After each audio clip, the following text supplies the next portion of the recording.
if you're so laser focused on this goal, you have essentially your blinders on to anything else, then when something else pops up, you're not going to know that there is something better because you've shut that out as even a possibility.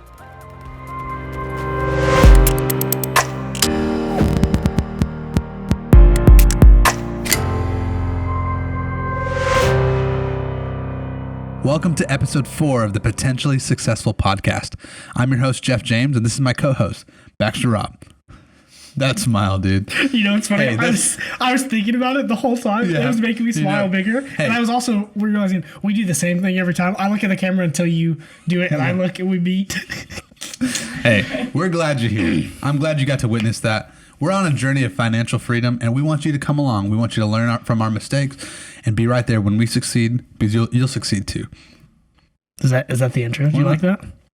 Hey, last week we talked about actionable steps. We talked about taking your big, ambiguous why and turning that into actionable steps to help reach your goals. Sweet. Yeah, and this week we want to talk about making adjustments. And Jeff, I listened to this podcast this past week, Bigger Pockets show 403, and there was a phrase that really stuck out to me that they talked about in this, and I literally rewinded to listen to it a few times, wrote it down word for word. It says, when we try to control the future, we're shutting down possibility.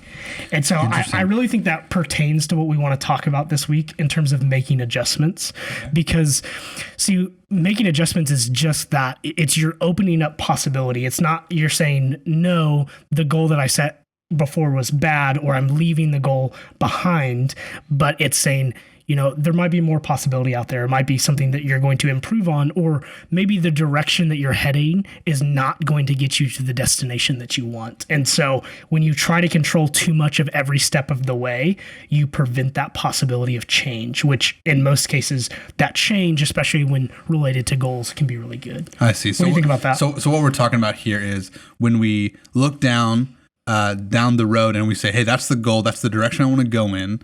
Basically, you're saying, if we say, you know, without a shadow of a doubt, that's the end goal, I'm controlling the future, and anything that comes along, any opportunity that comes up along the way to my goal, I'm shutting out because I'm so dead focused on that goal, right? So basically you're saying I'm shutting myself out to possibilities and to improvements and to slight adjustments that actually might make me reaching my goal a more efficient process or a more meaningful process, because I'm just so focused on that specific goal, right? That's what you're saying. Yeah, and I think there's really two types of adjustments when we're talking about goal setting. The first would be adjusting the goal itself, so the destination that you want to end up, the place that you want to be, or the thing that you want to change. You can make an adjustment there. Or the second would be adjusting the method in which you're pursuing that goal. So that would be kind of the what or the how of that goal. You're saying, hey, again, the direction I'm heading isn't going to get me to the destination that I want. And so I need to make a tweak. I want to keep the goal the same, but I need to do something different. Maybe I need to do something more, or I need to stop doing this thing because it's distracting me from my goal. So I would say those are kind of the two biggest pieces. To break that down a little bit further, a good way to adjust the goal would be to ask, what's really possible? Yeah. What should I be doing? What is the correct goal? We talked about last week about making SMART goals and breaking that down. Well, after you kind of get in maybe that weekly routine, maybe you realize in your goal that what you've set isn't possible for you. And then the other way to maybe think of it is maybe you need to go bigger. And so instead of it saying, hey, I set something that's too far out there, the other one would be, and they asked this on the podcast as well, what is impossible, but you want to do it anyway? And so how do you stretch yourself to think, I can do more than I want, or more than I originally thought I could do? There's a fine line there. For someone like me, that question is inspirational, right? It's motivating because it's okay, like if I could really achieve that much, that'd be awesome. Yeah. And then another thing I've learned over time is if you shoot, just further than you think you can actually go, you'll probably hit your original goal that was a little bit lower. But if you shoot for your goal and, if it's audacious to begin with, you probably won't hit it, right? So you always want to overshoot a little bit to make sure you're landing in the general area of that goal. The fine line I was mentioning was, if you set that goal like a little bit too far out, then instead of motivation, for someone like me, I could get scared or get kind of paralyzed in the sense that, I can't make a move forward because this is, so much is on the line, or there's so much at stake, or this is just too big. I don't even, I'm not an expert in this field. I don't know how to do it. So how'd you kind of console me through that? Like how'd you help me figure out that fine line? Yeah, I would say that maybe the better question to ask is not what's impossible, but what seems impossible. Seems impossible. Yeah, and so okay. I think the distinction there would be, it's your perception, right? Like in your current understanding of your goal or what you're shooting for, you think that it is impossible. You don't have the understanding or the knowledge or the resources to get that done. Or maybe you're like, I just can't see it in that time frame. And so I think that idea of what seems impossible would be, okay, is this something that I'm in, like you just said, something that I'm fearful of just because it seems really hard? Or is it something that, no, realistically, I don't think that I can get it done in that time frame. And I think emotions play a big factor into what we're doing on a regular basis. And so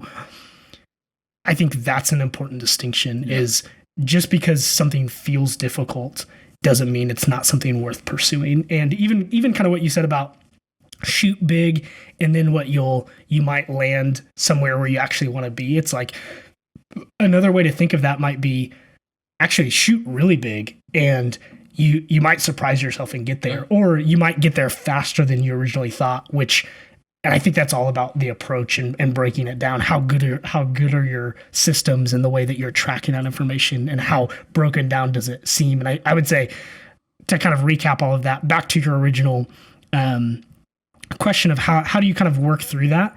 And I think it's what we talked about last week of you break it down.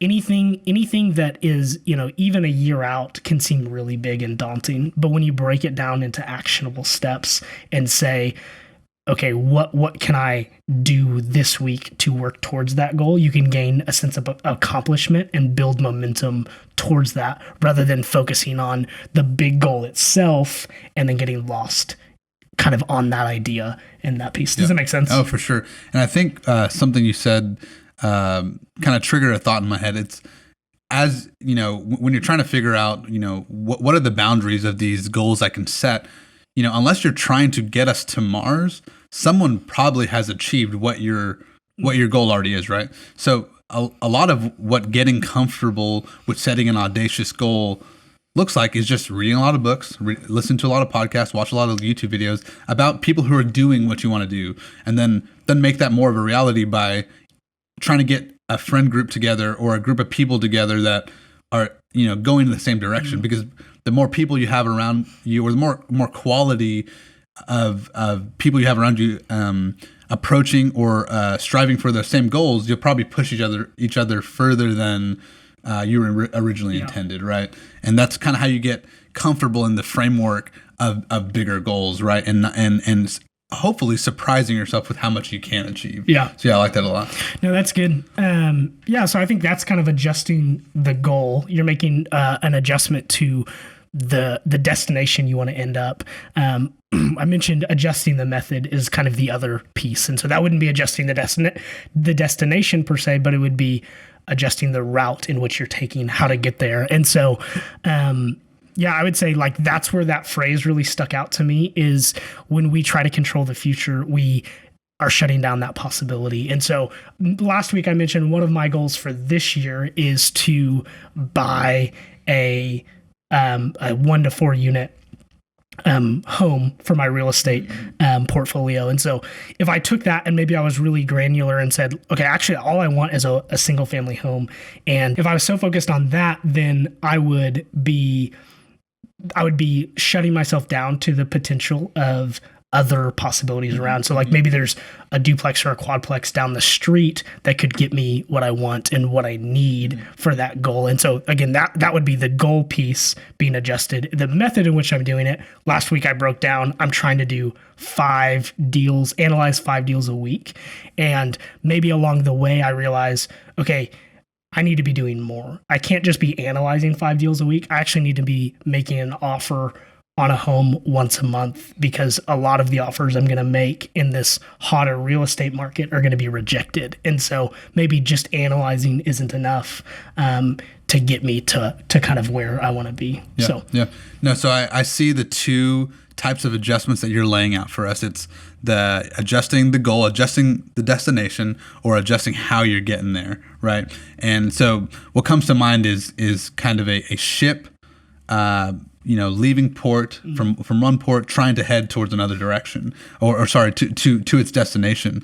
And you don't, I've never sailed before, but I would assume you don't just turn the ship in the direction exactly to the destination and then just go plow through sea and land trying to get there, right? Yeah. There's going to be obstacles in your way. There's going to be things that come up that are known and unknown, and you're going to have to adjust, right?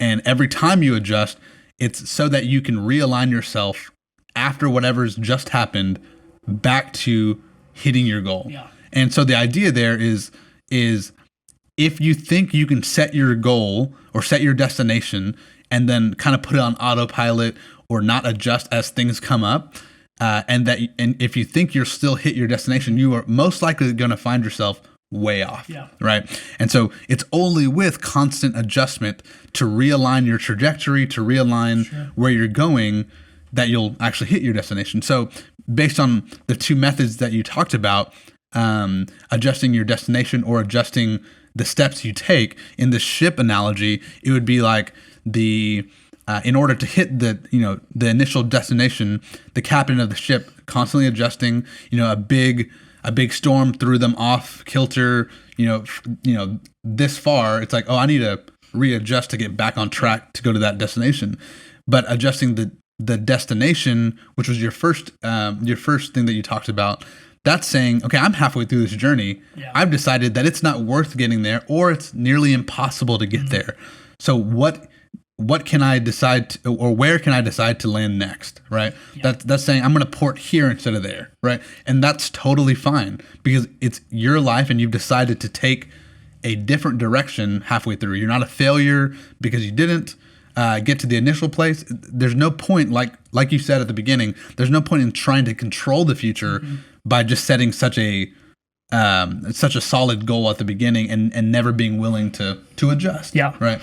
No, I think that's good. And I think in adjustments, the big piece I see for myself, at least, is, we mentioned this last time, is we borrow a lot from other people, like copy others' ideas. And you mentioned that before, like that's often one of kind of the best ways to learn and to surround yourself with people who are either doing the same type of thing, or even better, might be ahead of you in that path, and can kind of learn from them.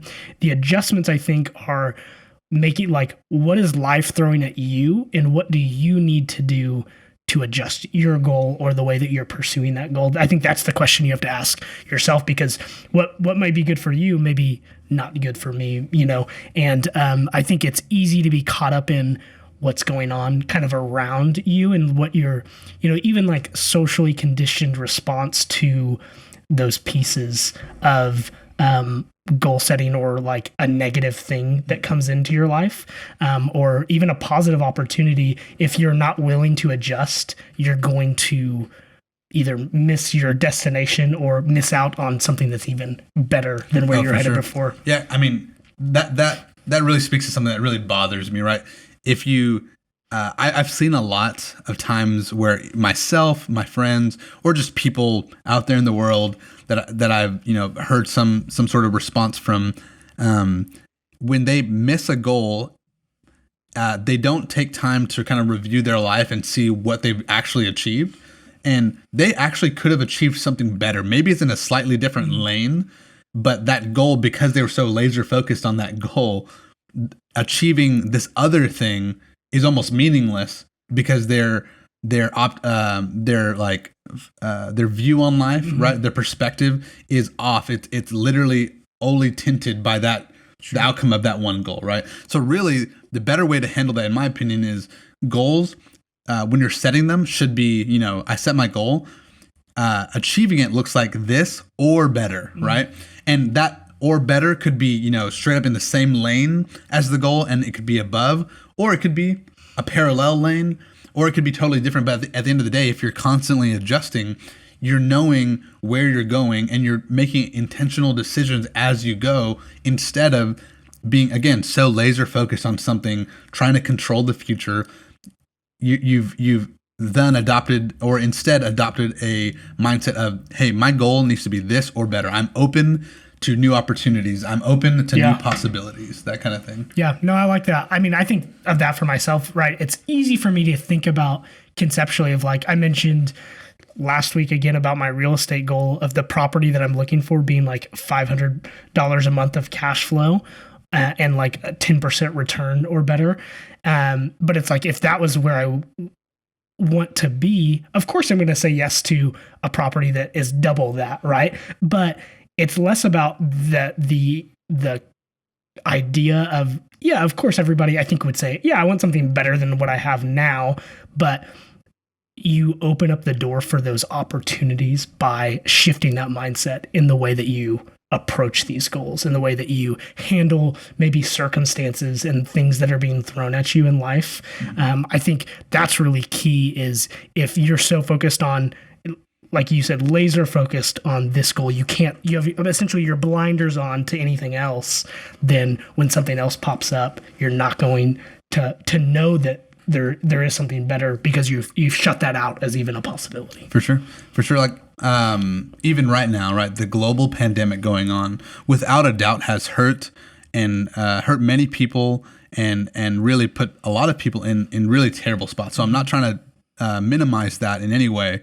And truly, feel for people who have been affected by the global pandemic. But about the global pandemic, it's something that, depending on how you look at life, depending on how you look at what kind of life throws at you, really will or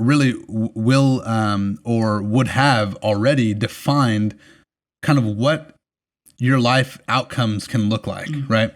And so basically the circumstance that life has given someone, it's really the meaning that you attach to that circumstance that will dictate your outcomes, right? And what do you mean by that? Yeah, so the meaning you attach to your circumstance, it will dictate your outcomes. And what I mean by that is, basically, if you say, okay, this is a new challenge, this is something new. Basically, the whole world has been turned upside down, and no one knows. No one has seen this in their lifetime, right? Or for the majority of the people, maybe our age or whatever, no one's ever seen something like this to this scale, right? And so, with everything new comes new opportunities, right? And there's ways to look at it and say, okay, what can I do to help people? What can I do to, produce something out of this? Whether it's creative, whether it's entrepreneurial, whether it's like service oriented, anything like that, right? It's like saying, hey, there's a new problem to solve, and multiple little facets of this problem across every sphere in the world. How can I insert myself, and produce something good out of it, right? Instead of like, hey, we're on lockdown, I can't do anything, being ruled by fear. I'm not saying don't take precautions and don't, follow the guidelines set up by the organizations in those areas. But I am saying, don't look at it as like the end of the world. Don't look at it as something that's going to stifle you until this is all over, right? It's a new situation that you can attach meaning to, and you could say, okay, out of this, I'm going to create something. Yeah. Out of this, I'm going to build something. Out of this, I'm going to start a business. Out of this, I'm going to start a podcast. You know what I mean? It's like, whatever it is, it's really based on your perspective, the tint on your lenses, right? That's exactly what I mean by that. Cool. No, I mean, I like that a lot. Like, to be honest, my goal last year was very similar to what it is this year is I wanted to buy my first rental property. But with the pandemic and everything that was going on, that didn't make sense for my wife and I at the time. And so we had to readjust and say, okay, what can we do this year? And so I dedicated the rest of kind of 2020 to more focus in learning and gathering information. So that way, as things felt more attainable for me, the idea of buying a new home, an investment home, became more attainable to me. That I would be prepared for that, and I would have that opportunity down the line. And so, yeah, I think that adjustment piece is key in the way that you perceive situations, because life is going to happen, and those adjustments are going to have to come all the time. So, I guess I have one kind of follow up question for you: is how can you start to make an adjustment, or start to see that you need to make an adjustment before you've gotten really far down the line? So, like, to use your boat analogy, right? How do you know that you need to change courses before you've traveled really far in the wrong direction? Yeah. Do you have any ideas on that? Yeah, that's a great question. I think there are a few things, right? One is sometimes it's very obvious when you veered off course, right? If you're on a ship and there is a big storm and the clouds recede and morning comes and you see like, okay, nothing is recognizable, I'm way off course. That happens in life too. It's like, okay, something's way off. I'm not even anywhere near my goal or even the right track. And so those are kind of obvious, right? You know to adjust. You don't need to be hyper focused or hyper aware to even notice that, right? Another good trigger is your emotions, right? If you're going through life, through your goals and those sub steps to reach your goals, and you see those emotions that come up when either new opportunities arise or when issues come up, your emotions are a good trigger, right? It's just like, it's like your mind or your body is telling you, like, what are you mentally more aligned with, and what is your underlying why, and how are you aligned with that, and how does the situation that's presented itself align, right? Is it something that you need to dive into? Is this something that you need to get away from? And do you need to adjust your goal in that way? And third, and most importantly, being able to track and measure what you're doing towards your goals is so important to be able to even have the ability to review, right? You can't review if you don't have anything to look at, right? I think a lot of times when I see at the end of the year, on social media or different channels, different social media accounts or whatever, they might say, "Oh, do your 2020 review," and it's like, do I really just sit there and try to think of the whole last year and really quantify and analyze how well I did on my goals without anything, like just kind of think of that? The reality is I could probably realistically and accurately only quantify and analyze maybe the last month. You know what I mean? So it's like really my 2020 review is my December 2020 review, which is. So what's the alternative to that? I mean? So yeah, that's a great question. So for me, I love spreadsheets. I think it's super helpful.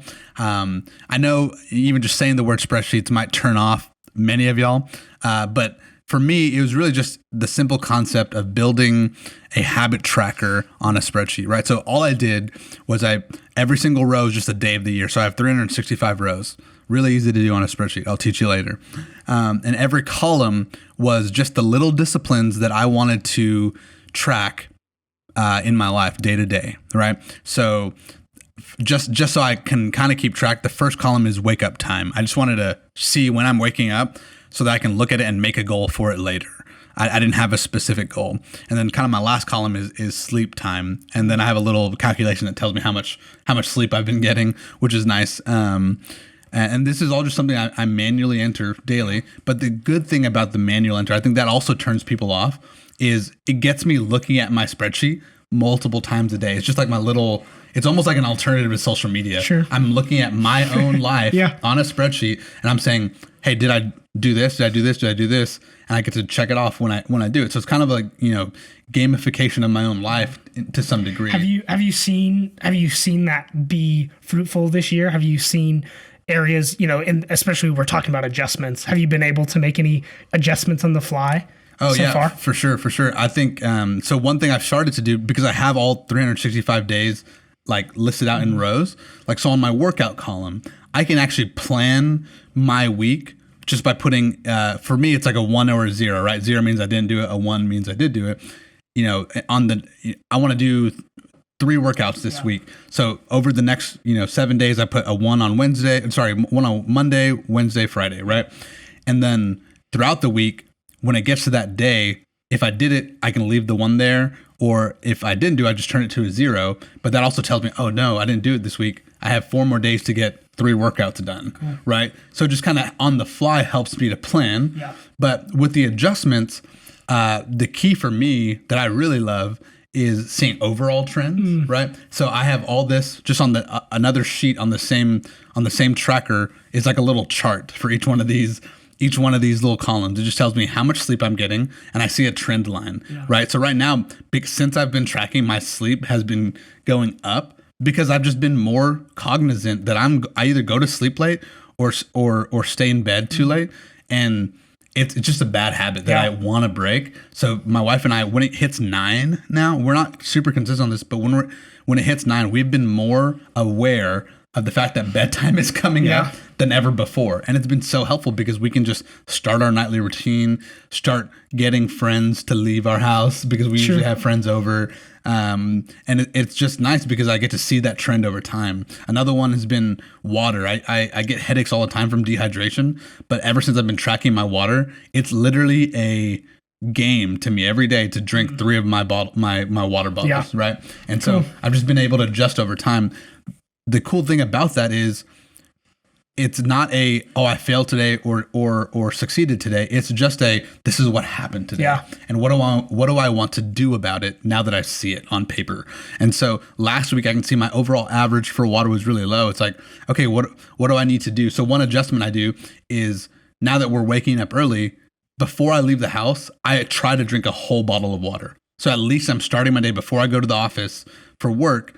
I'm already a third of the way done with my goal. Cool. Right. So my next mental goal is, hey, either at lunch or before lunch, I'm getting my second one in, and then then at that point, my last bottle of water has to be done literally over the next 8 hours. So that's pretty easy to do, right? So I've been able to adjust my disciplines by knowing that, okay, I'm actually really bad at this goal if I don't have a plan, or I'm really good at this goal just naturally, right? So you get to see that on paper. No, that's cool. I like you use the word becoming awareness, right? And I think that's the key when it comes to making adjustments and the reason that tracking is so important. If you're not aware of your I guess direction that you're heading or the trend that you're setting, then you don't know to make an adjustment or that you need to make an adjustment. And so I think that's why tracking is important. And if you want to track it daily like you do, that doesn't really gel with my personality or life flow as much. I try to do mine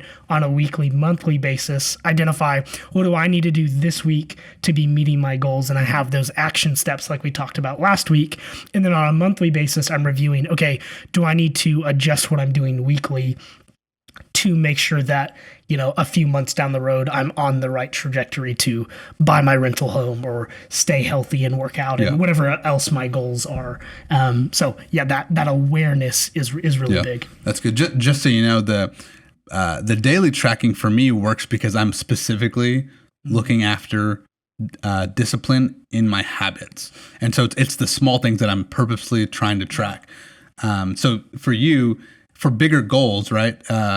It doesn't really make sense to track those on a daily spreadsheet. But what I have seen is ever since I built my spreadsheet, I'm adding columns all the time. Like if I think it's something like, man, I want to do that every day or close to every day, I just add a column for it, right? So if I want to study real estate and get my license, I added a column and I literally put on there how many lessons on the real estate course have I completed, right? Yeah. And so that actually feeds daily directly into my long-term goal, right?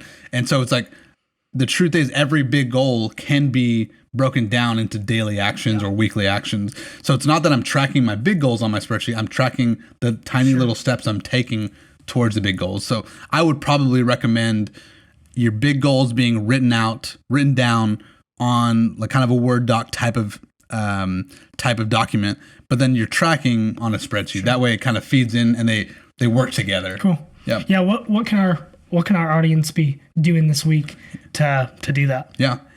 Really exactly that. Writing down specifics, right? Writing down what your goals are, and then breaking them down into actionable steps and figuring out, okay, if I am to build a tracker and or a review process, what would that look like? What's helpful for me? What's helpful for my personality? What works? And let me tell you this, something is better than nothing. You do not need to have a perfect tracker with all these formulas and over-engineered like mine. You just need something. If it's a piece of paper with check boxes, do that. We'll actually release some resources in the show notes or the show description. One of them will be a Word document style thing that walks you through our whole process of setting your why, setting your goals, and then figuring out your actionable steps and your review. And then another will be probably a pared down version of my spreadsheet tracker, so that you can track your daily habits, your daily disciplines that feed into your goals. Cool. No, I like that action step. As we wrap up our goal setting series, want to recap all of the episodes that we've done this far. Episode 1, we talked about overview. We wanted to start with goals because it was so important to the journey of financial freedom and just personal finance in general. If you don't know where you want to end up, you don't necessarily know how you're going to get there. And so we wanted to talk about goals and why you should set them. In episode 2, we talked about having a why, this motivator behind what you do. And so when you are lacking willpower or motivation, your why is what keeps you going. It's kind of what gets you out of bed in the morning each day. Last episode 3, we talked about how to break down that why or these bigger goals into actionable steps and how to take action on those. What does it look like instead of a yearly or 10-year goal? What does it look like on a monthly, weekly basis? And then today talked about how to make adjustments, how to go with the flow. Life is going to happen. Circumstances are going to change. And so what do you do to make sure that you are on track for your goals or adjusting your goals according to what you're experiencing? So, yep, that's awesome. Thanks for that recap, Bax. Yep. Hey, well, that's our show. If you have found any value in anything we've said, we'd love for you to share with a friend. We'd love for you to also comment your biggest takeaway. Engage with us. Let us know how we're doing, what you want to hear more of. Well, that's episode 4 of the Potentially Successful Podcast.